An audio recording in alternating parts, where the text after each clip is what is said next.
Good evening and welcome to the Quiet Library. Tonight, we'll journey to a city unlike any other, a city that remained hidden behind towering cliffs, a city where merchants from 3 continents crossed paths, where ingenious engineers brought water to the desert, where children grew up listening to stories carried by travelers from lands they would never see. A city carved not from separate stones, but from the mountains themselves. Tonight, we're traveling to Petra. The year is 100 AD. The Roman Empire stretches from Britain to the deserts of Syria. Emperor Trajan rules in Rome. Across the Mediterranean, ships carry grain, wine, and marble between great ports. But our journey begins far from the sea. The first light of dawn spreads across the mountains of southern Jordan. The desert is surprisingly cool. The heat that will soon blanket the valleys has not yet arrived. A gentle breeze carries the scent of dry earth, wild thyme, and distant acacia trees. For a moment, the landscape appears empty. Only sandstone mountains, rolling hills, and endless silence. Yet, the silence is deceptive, because somewhere beyond these cliffs, one of the wealthiest cities in the ancient world is already awake. A baker has begun kneading dough before sunrise. A mother quietly wakes her children for another day. A stone mason gathers his chisels. A merchant counts the bundles of frankincense that arrived the evening before. Life is already unfolding, long before the first visitor reaches the city. And we continue along the dusty path. The sound beneath our sandals changes from loose sand to smooth stone, and ahead, a small caravan comes into view. Nearly 20 camels walk patiently in single file. Their heavy packs sway gently with every step. Some carry sacks of black pepper that began their journey in India. Others transport frankincense harvested in southern Arabia. There are rolls of fine cloth, glass vessels from Egypt, olive oil, copper tools, and carefully wrapped pottery destined for markets hundreds of miles away. The merchants speak in several languages. Some converse in Arabic, the others in Nabataeans. Others know Greek, the common language of trade across much of the eastern Mediterranean. A Roman trader greets an old friend. Nearby, an Arab merchant laughs as he shares dried dates with a young camel driver. The city ahead belongs to no single people. It's a meeting place, a crossroads, where goods, ideas, stories, and friendships travel as freely as the caravans themselves. The kingdom that built Petra was known as Nabataea. For centuries, the Nabataeans transformed their knowledge of the desert into prosperity. Rather than conquering vast empires, they mastered something equally remarkable: connection. They understood the safest routes across the wilderness. They knew where rainwater could be collected after rare storms. They welcomed merchants traveling between Arabia, Egypt, Syria, and the Mediterranean. Every successful caravan enriched the city, not only with wealth, but with the news from distant lands. Imagine growing up here. Before you've reached adulthood, you may have heard stories about the pyramids of Egypt, or the crowded streets of Alexandria, or the great temples of Jerusalem, the ports of Greece, distant mountains beyond Mesopotamia. Petra is not at the edge of the world. In many ways, it is at its center. The caravan slows. The cliffs ahead rise higher with every step. At first, they seem to form an unbroken wall of stone. Surely no city could exist beyond them.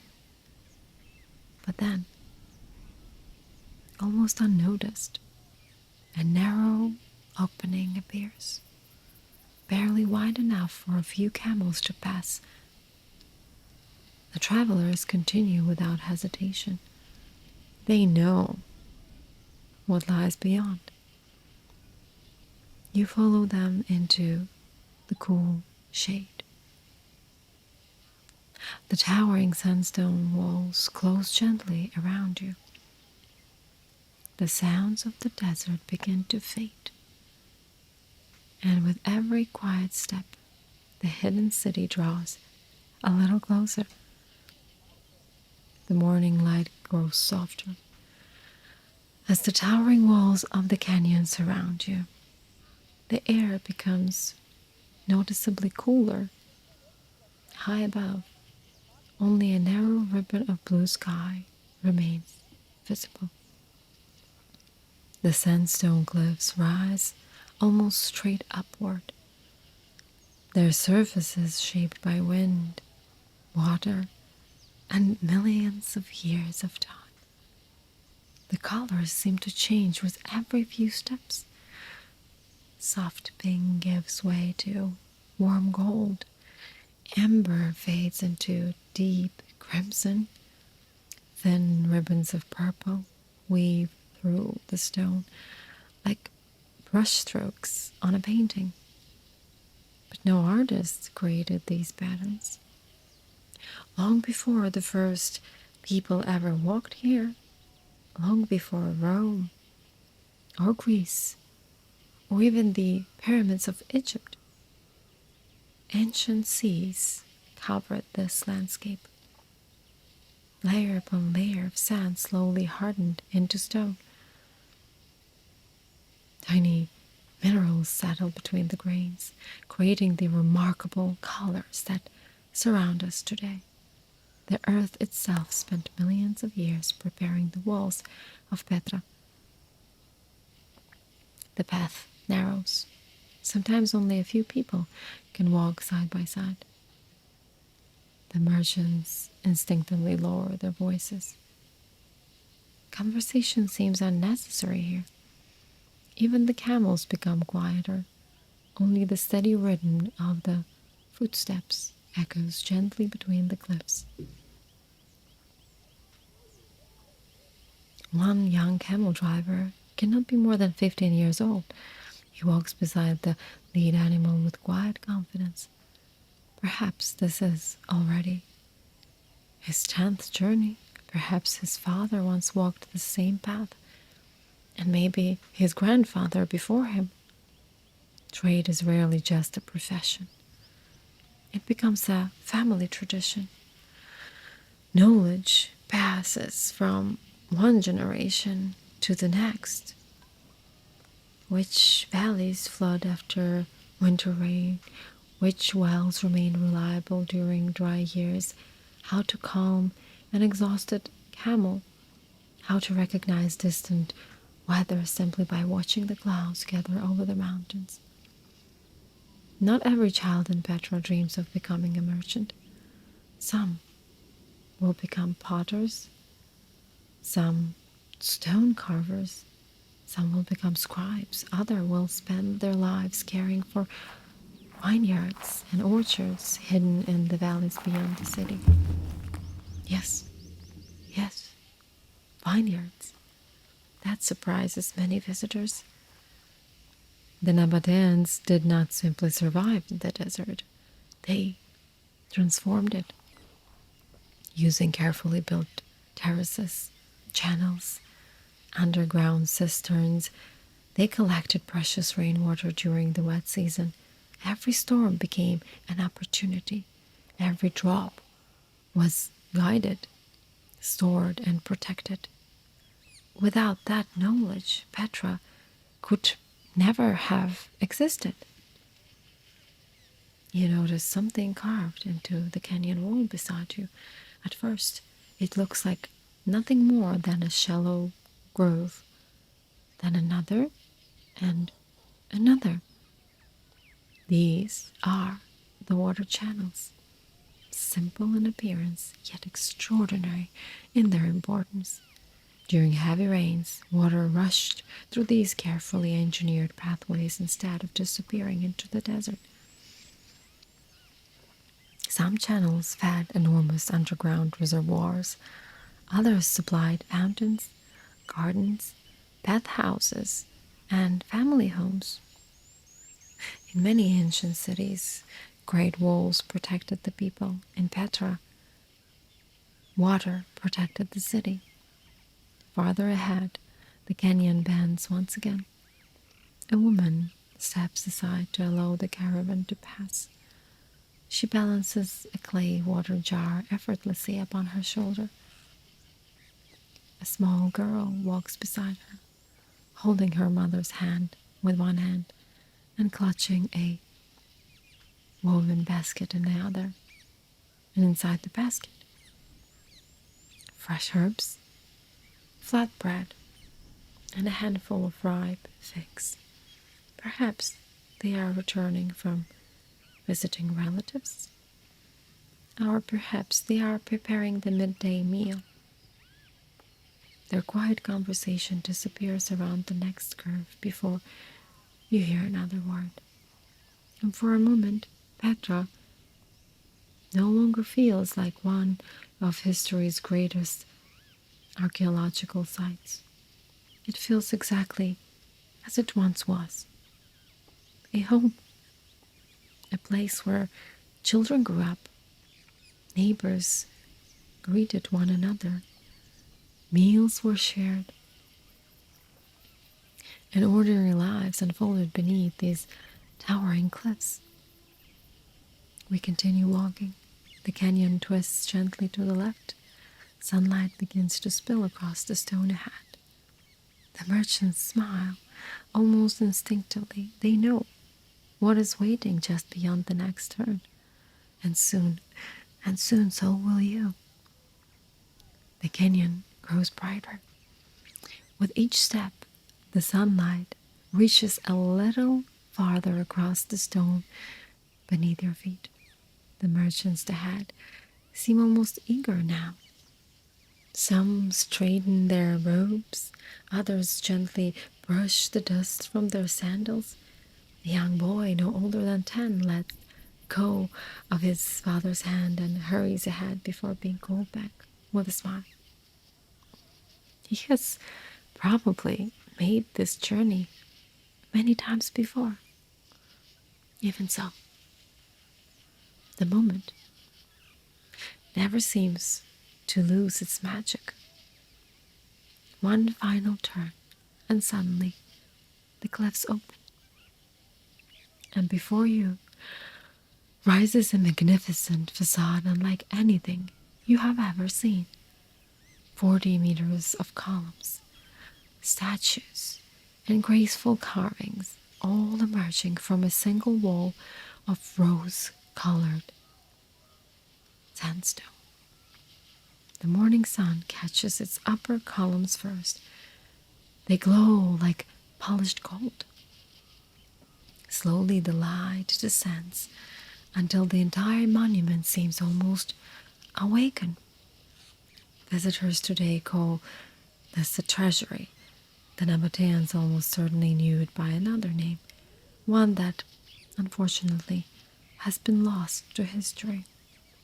Most archaeologists believe it was built during the reign of King Aretas IV, one of Petra's greatest rulers.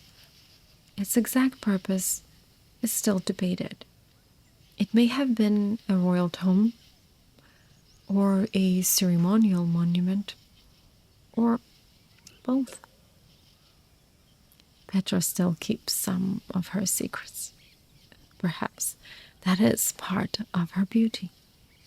But as extraordinary as this building is, life flows around it without ceremony. To the people of Petra, this is not a wonder of the world. It is simply part of home. Children weave between travelers' legs while chasing one another through the square. A dog lazily lifts its head before falling asleep again beneath the shade of a wagon. Two elderly men sit on a low stone wall discussing the price of incense. And nearby, a young woman laughs as she bargains with a merchant over a length of brightly dyed fabric. Life has little interest in becoming history. It simply continues. You follow the broad street into the heart of the city. Petra is far larger than most visitors imagine. It is not merely a collection of famous monuments. It is a thriving capital. At its height, perhaps 25,000 people called this valley home. Entire neighborhoods spread between the cliffs. Some families lived in houses built from carefully cut stone blocks. Others made their homes in rooms carved directly into the mountains. Courtyards fill with neighbors exchanging morning greetings. Clay jars stand outside doorways waiting to be filled with water. Laundry hangs gently from wooden beams stretched across shaded terraces. An elderly grandmother sits in the doorway of her home, patiently weaving a basket from palm fibers while keeping a watchful eye on three grandchildren playing nearby. The youngest has discovered a smooth red stone, and to him it is perhaps the priceless treasure. Across the lane, a potter turns his wheel with practiced hands.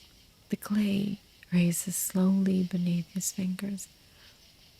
Bowls, storage jars, oil lamps. Everything a household might need begins as ordinary earth. The smell of baking bread drifts through the neighborhood. A woman presses rounds of dough against the hot inner wall of a clay oven. Another stirs lentils in a bronze pot while sprinkling herbs gathered from the nearby hills. Dates, oat cheese, olives, fresh figs.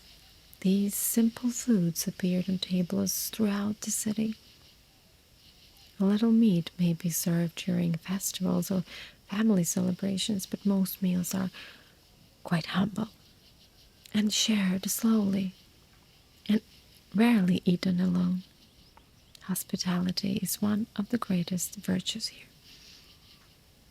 A stranger who arrives tired from the desert is often offered water before anything else. Then perhaps bread and shade, because everyone understands how difficult the journey can be. The desert teaches a lesson that cities often forget. No one survives entirely alone.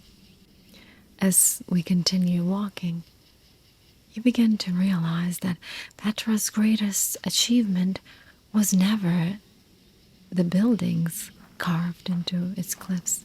It was the community that transformed an unforgiving desert into a place where thousands of ordinary people could build families, raise children, welcome travelers, and call this remarkable valley home. The morning gradually gives way to midday. The desert sun climbs higher. But the city does not empty. Instead, life simply changes its rhythm. The narrow streets remain pleasantly cool. Many were planned to follow the shade cast by the towering cliffs. Homes are built around small courtyards where moving air brings welcome relief from the heat. In one courtyard, an elderly woman sits beneath a woven canopy. The spindle turns slowly between her fingers as she spins wool into thread. Beside her, a little girl carefully copies each movement. She is still learning. Sometimes the thread breaks. Sometimes she laughs. Her grandmother smiles and patiently begins again. Not every lesson is taught with words. Many are learned simply by watching. Across the lane, a young man works beside his father in a stone workshop. The older craftsman says very little. Years of experience have taught him that careful hands matter more than long explanations. He places a chisel against the sandstone, one measured strike, then another. The younger man studies every movement before trying himself. In Petra, most trades are family traditions. A potter's son most definitely will become a potter. A merchant's daughter grows up understanding weights, measures, and bargaining. The stonemason teaches the next generation to read the rock before ever lifting a hammer. Knowledge passes quietly from parent to the child, generation after generation. As we continue walking, the streets become livelier once again. The marketplace is now filled with voices, not loud, just wonderfully varied. Aramaic is spoken almost everywhere. It is the everyday language of the Nabataeans. But mixed among it, you hear Greek, the language of merchants and administration across much of the eastern Mediterranean. A Roman trader speaks Latin to one of his companions before switching comfortably back to Greek while negotiating a purchase. Further away, Arabian merchants greet old friends who have just arrived with another caravan. Petra is a city of many languages. No one seems surprised by this.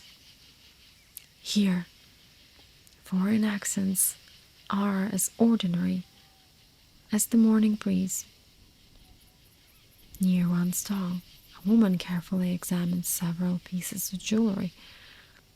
Fine silver bracelets, delicate earrings, strings of brightly colored beads. Jewelry is more than decoration. It can represent family prosperity, celebrating marriage, or become something valuable to pass from one generation to the next. Archaeologists have discovered beautifully crafted rings, necklaces, glass beads, and finely worked metal ornaments throughout Petra, reminding us that beauty mattered here just as much as practicality. Nearby, several women discuss the quality of a woven fabric recently bought from Damascus. One laughs as the merchant dramatically insists that this cloth is the finest in the entire kingdom. Everyone nearby knows he says exactly the same thing every market day. Even 2,000 years ago, some sales techniques were the same. The scent of perfume drifts gently through the crowd. Frankincense, myrrh, rose oil. These fragrances are among Petra's greatest treasures. Carried north from the southern Arabia, They perfume homes, religious ceremonies, special celebrations. For many travelers, the first memory of Petra is not what they saw, but what they smelled. Warm bread, sweet incense, fresh herbs, camel leather, olive oil, and stone slowly warming beneath the desert sun. The city fills every sense, not just the eyes. We pause beside a public fountain. Children gather there with clay jars almost as large as themselves. Some help their parents, others simply find excuses to splash one another until an older sister reminds them that every drop matters. Water is never taken for granted here. Perhaps that is why gratitude feels woven into everyday life. People greet one another warmly. Neighbors stop to talk in shaded doorways. Travelers are offered water before business is discussed. In a city surrounded by desert, kindness is more than good manners. It is part of survival. As the afternoon continues, we begin to understand something quietly remarkable about Petra. Its greatest achievement was not carving magnificent buildings into cliffs. It was creating a community where thousands of people from different places, speaking different languages, carrying different traditions, found a way to live, trade, and flourish together beneath the same rose-colored mountains.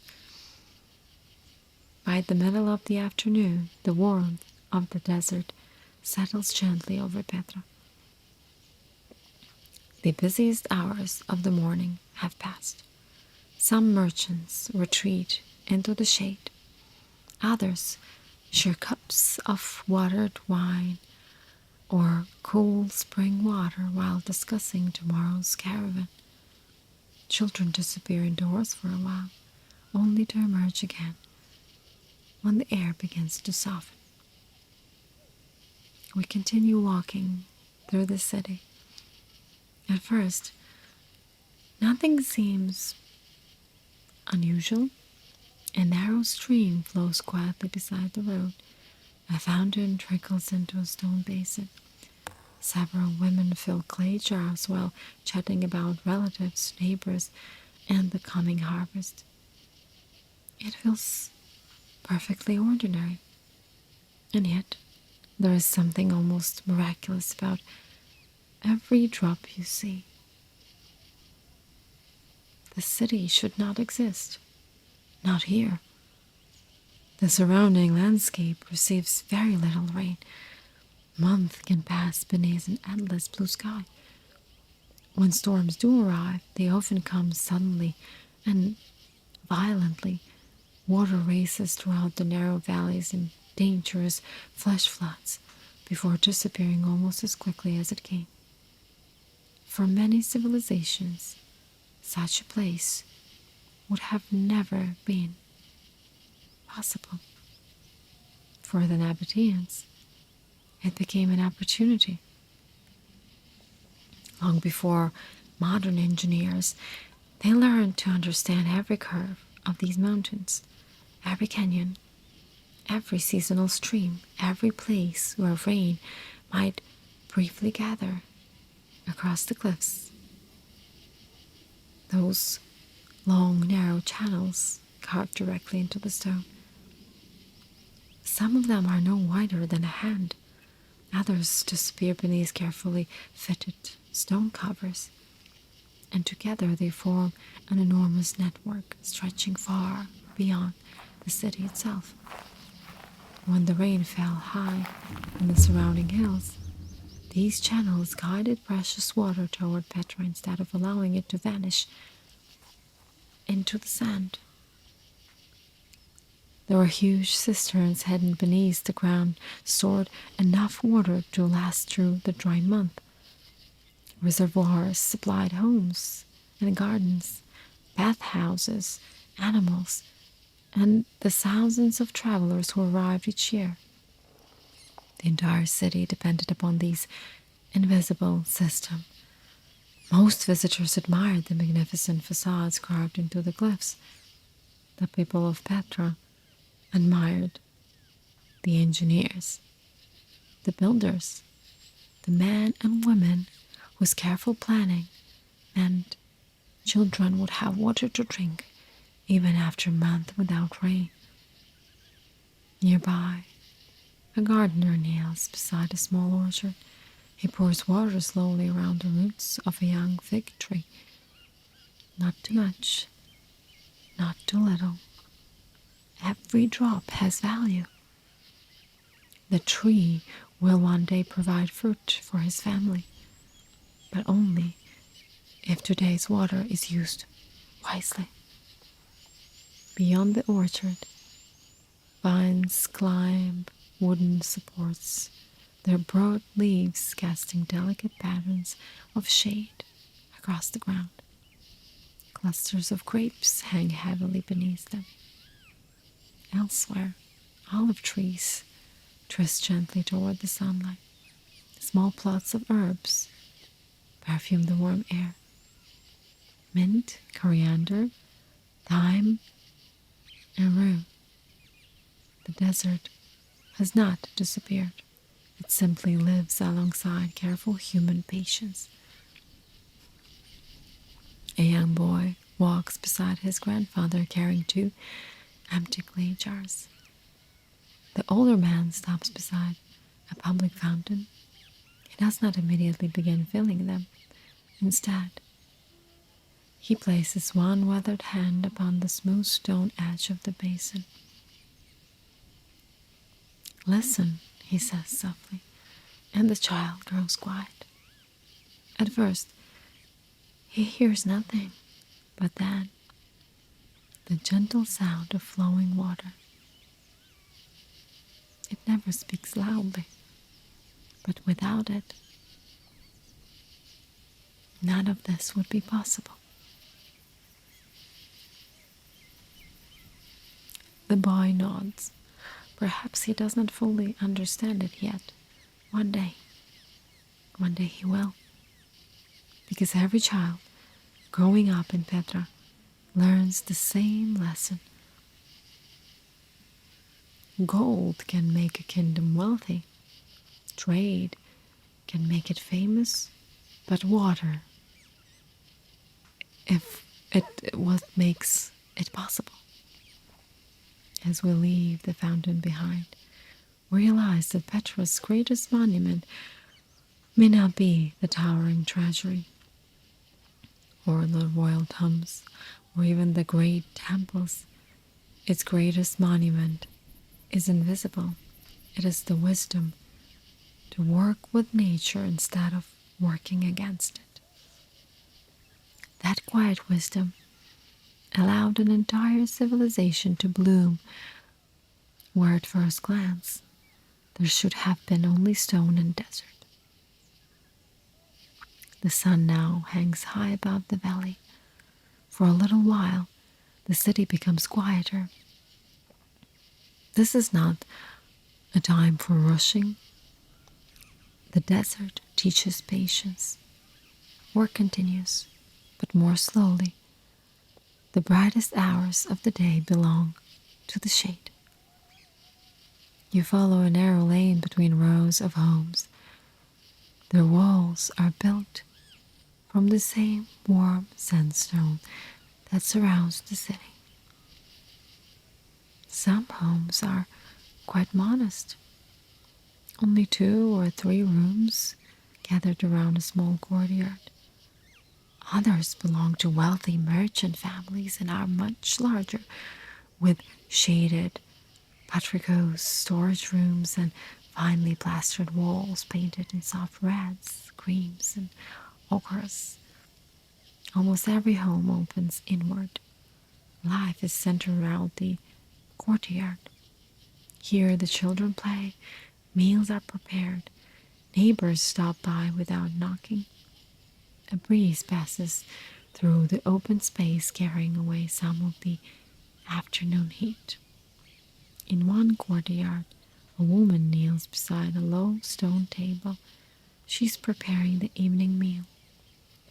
She pours wheat into a heavy stone quern and begins turning the upper grinding stone with practiced, steady movements. The sound is quiet, rhythmic.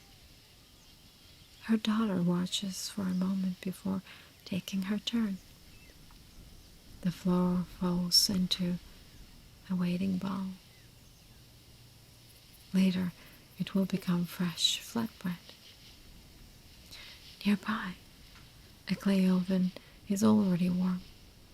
The smell of baking dough begins to drift through the whole neighborhood. Across the courtyard, an elderly grandfather sits beneath the shade of a fig tree. His youngest grandson climbs into his lap, carrying a smooth pebble he found that morning. To anyone else, it's simply a stone, but to the child, it is the finest treasure in Petra. The old man smiles as he begins telling a story. Not from a book. Books are rare and expensive. Instead, like most stories here, it lives in memory. He speaks of caravans that crossed deserts where the sand stretched farther than the eye could see, of stars that guided travelers through the darkness, of brave camels who somehow always seemed to know the way home.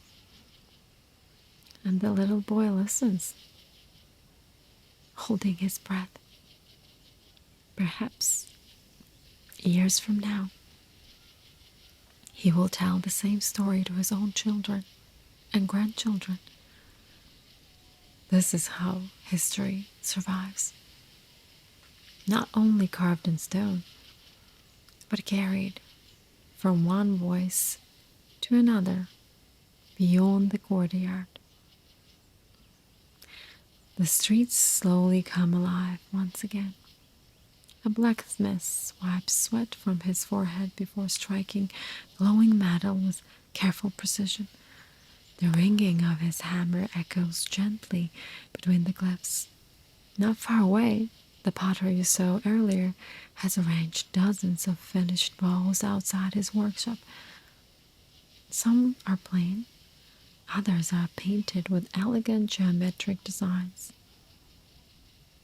A young bride pauses to admire them. She has been only married for a few weeks. Together with her husband, she's slowly gathering everything needed to begin their new household. A cooking pot, storage jars, oil lamps, perhaps a brightly woven blanket if they can afford one. Life begins with small things. Near the marketplace, a caravan has just arrived. Its camels kneel patiently as heavy bundles are unloaded.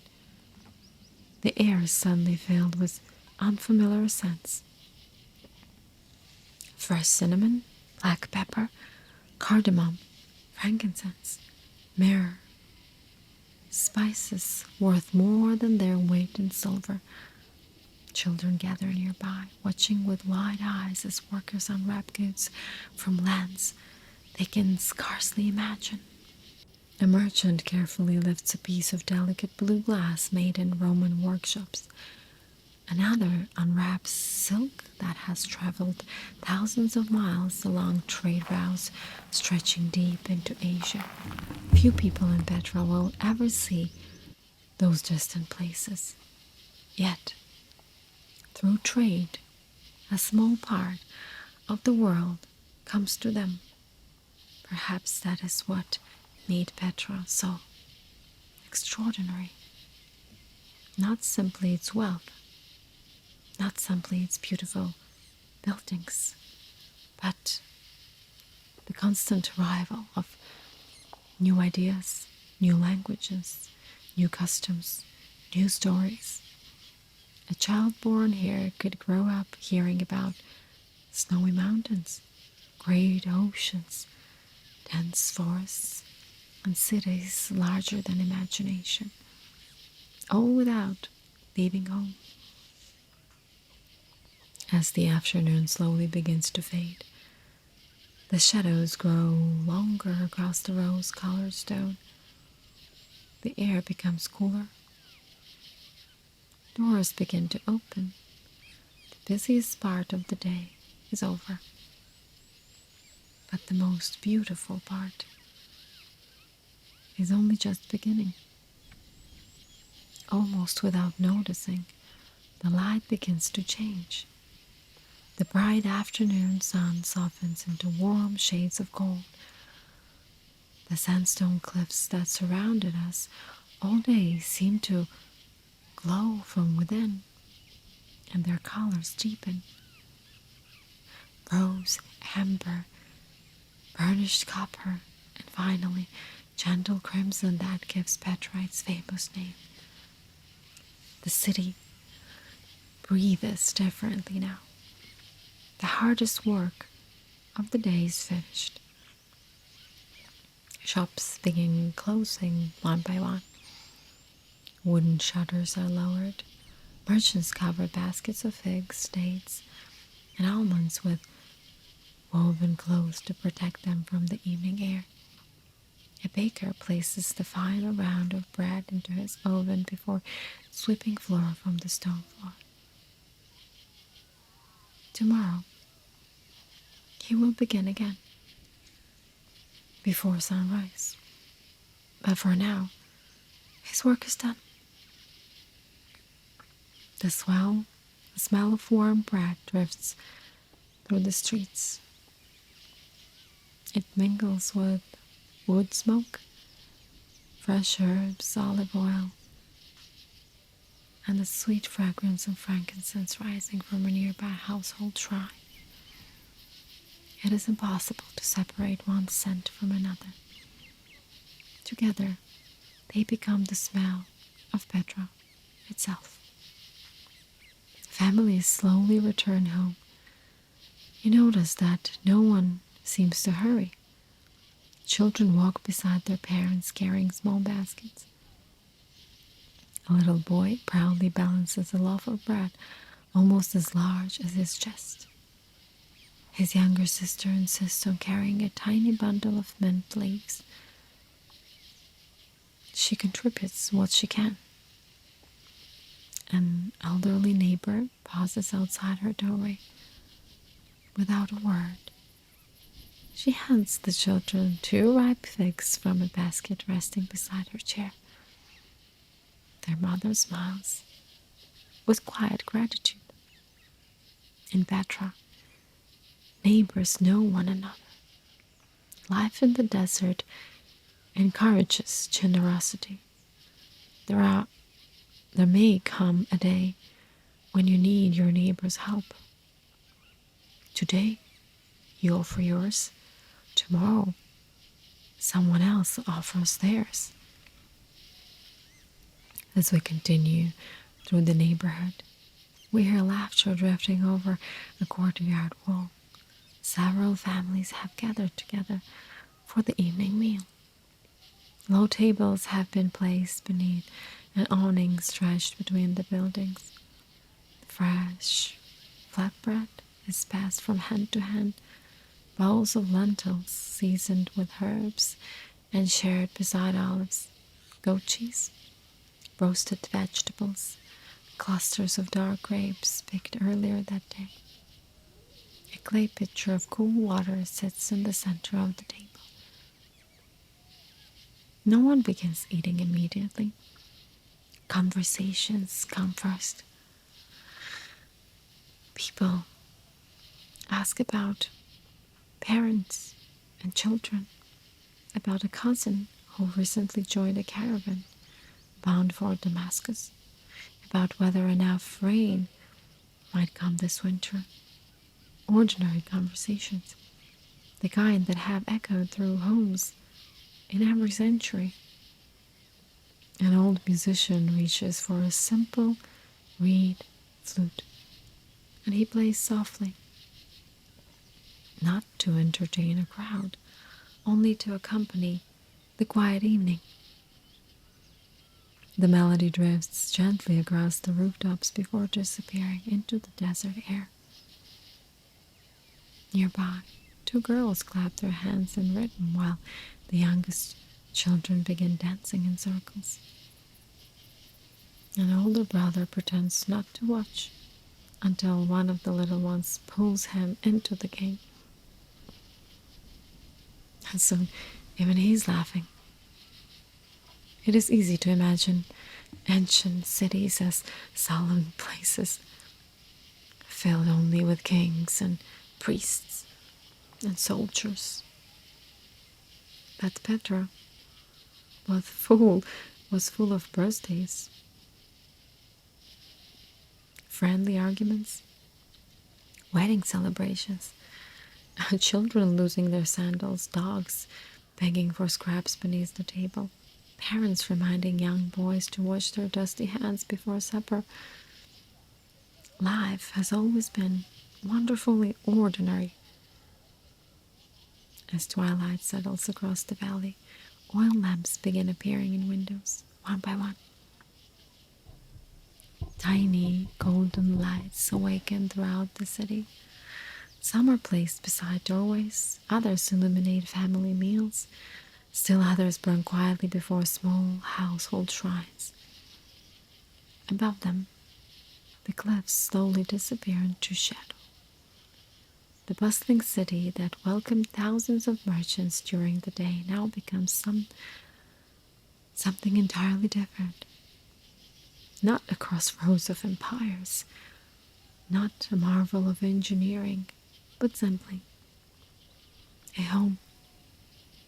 And beneath the sky, where the first stars are beginning to appear, we realize that this hidden city has never truly been defined by the magnificent buildings carved into cliffs. It has always been defined by the people who filled those streets with kindness and hard work and laughter and their quiet rituals of everyday life. Tomorrow the caravans will leave once more. New travelers will arrive. The marketplace will fill with unfamiliar languages. The ovens will be lit before dawn. And Petra, patient as the mountains around it, will quietly begin another ordinary day. The last light of the day slowly slips behind the mountains. One by one, the cliffs lose their brilliant shades of rose and gold. They become quiet silhouettes against the sky, slowly filling with stars. The marketplace has fallen silent. The merchants have covered their goods until morning. The camels rest after another long day upon the trade routes. From somewhere beyond the neighboring courtyard, you hear the gentle laughter of a family finishing their evening meal. A father tells one last story before bedtime, and a child asks one last question. Someone quietly wishes their neighbors a peaceful night. Oil lamps flicker behind carved windows. Tiny golden lights scatter across the valley. The sky is astonishing. Without the lights of modern cities, thousands upon thousands of stars stretch from one horizon to another. The same stars watched over the Nabataeans. The same stars guided countless caravans across the Arabian deserts. The same stars still shine above Petra tonight. You take one final walk through the peaceful streets. The stone beneath your feet still holds a little warmth from the day's sun. The scent of bread has faded. Only the faint fragrance of frankincense lingers in the evening air. Somewhere nearby, water continues its gentle journey through the channels that have sustained the city for generations. Even in sleep, Petra is alive. You pause for one last look toward the great cliffs. Tomorrow, the bakers will rise before dawn once again. Children will race through the streets. Merchants will bargain in many languages. New caravans will emerge from the desert carrying spices, silks, perfumes, and stories from the lands beyond the horizon. And life will begin again, as it has for countless ordinary days. And perhaps that is the greatest lesson Petra leaves us. History is not only shaped by kings or battles or magnificent monuments. It is shaped by ordinary people. Parents preparing breakfast before sunrise, children laughing in dusty courtyards, craftsmen perfecting skills learned from their grandparents, and neighbors sharing bread with one another, travelers offering stories, thousands of quiet moments woven together across generations until they become a civilization remembered thousands of years later. As the desert breeze grows cooler, we turn and begin the gentle walk back through the narrow canyon. Behind us, the hidden city grows silent. Ahead, only moonlight, stars, and the peaceful rhythm of your footsteps remain. Thank you for spending this evening in Petra with me. May your mind remain curious. May your heart remain peaceful. And may you always find wonder in the stories of those who came before us. The library will always be here. Another volume will always be waiting. Until then, sleep well and good night.